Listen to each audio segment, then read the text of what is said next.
Just a few weeks ago, we honored the memory and service of Kenneth Platt, one of 3 survivors of the attack on Pearl Harbor living in our city.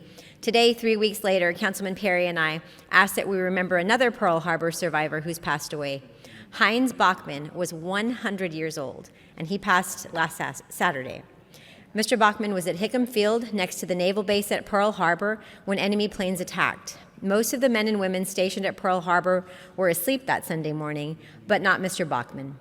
He was awake on a work detail and later said he knew it was an attack right away. Heinz Bachman was born in Germany and brought to the United States through Ellis Island when he was 3 years old.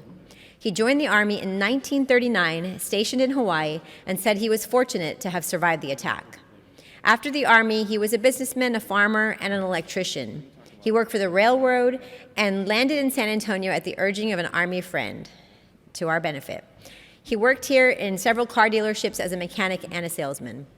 3 weeks ago, I paid homage to the men and women of the greatest generation, people like Heinz Bachman who were tempered by the Great Depression and a world war. I said then, and I repeat today, the ranks of that generation are dwindling, and we should take time to honor them and their sacrifice. We stand on their shoulders. Mr. Bachman became a U.S. citizen when his father was naturalized in the 1930s, but 90 years later, when he tried to renew his driver's license and didn't have proof of citizenship, he had to go through a citizenship ceremony. So last February, one of 3 survivors of the attack on Pearl Harbor living in San Antonio officially became a U.S. citizen at the age of 99. We remember him this morning and thank him for his service, his strength, and his example. Councilman Perry?